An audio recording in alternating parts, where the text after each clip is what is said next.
So same question about the disaster loans, which the EIDL loans. Can you still apply for one of those? And could you also just clarify for people the difference between the two kinds of loans? Sure. The EIDL loan program is still open. You can go to the SBA's website and apply today if you're interested. There was a separate EIDL grant program, a $10,000, up to $10,000 grant that could accompany the loan. That's no longer available, but the loan itself is still available. The main difference between EIDL and PPP is EIDL operates like a normal loan. You got to pay it back.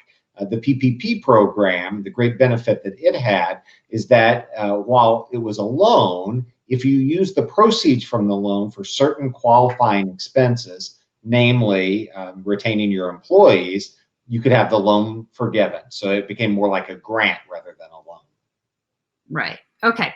So now people who did get PPP loans are starting to think or are starting to have to apply for paying them back. So can you talk a little bit about that process and just the challenges people are coming up against and your advice to people who are starting to apply for PPP loan forgiveness? It's exactly right. So the folks who received a PPP loan early in this process, after the CARES Act was enacted this spring, are likely have neared the point where they're thinking about loan forgiveness and the application for loan forgiveness. The Treasury Department SBA actually made some news on this at the end of last week when they announced a new simplified form for businesses who had loans with less than $50,000.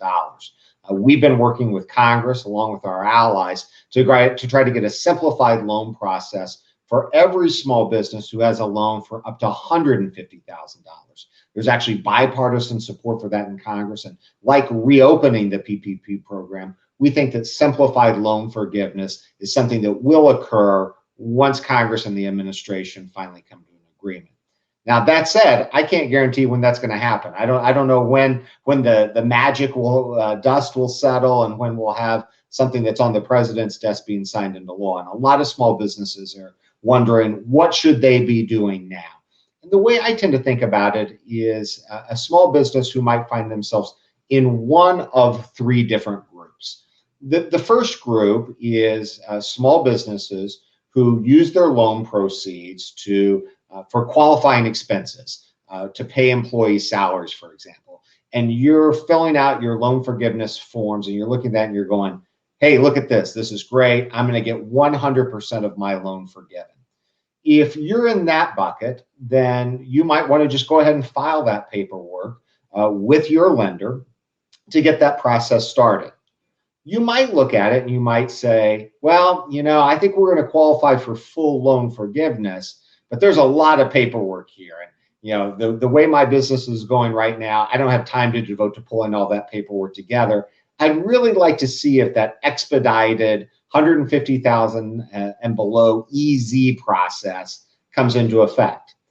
That would put you in the second bucket. You might simply want to wait to see what happens with Congress and see if they end up enacting a simplified loan process. At this point, I think it's important to remind folks that, remember, you don't have to begin paying back your loan for up to 10 months after the end of the covered loan period. You have 10 months to apply for forgiveness, and during that period, you don't have to pay proceeds of your loan.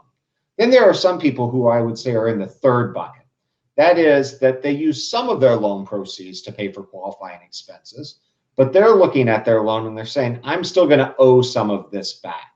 In which case, you might be thinking, if Congress does what they've said they're going to do, they're going to expand the eligible uses for a PPP loan. They could expand the eligible uses to include PPE equipment, i.e. all that sanitation expenses that people have been investing in. They've considered expanding it to cover supplier costs, for example. And you may be able to get more loan forgiveness after Congress makes those changes. If you're in that third bucket, it might make the most sense to simply wait a few weeks, see what Congress does, and then decide how to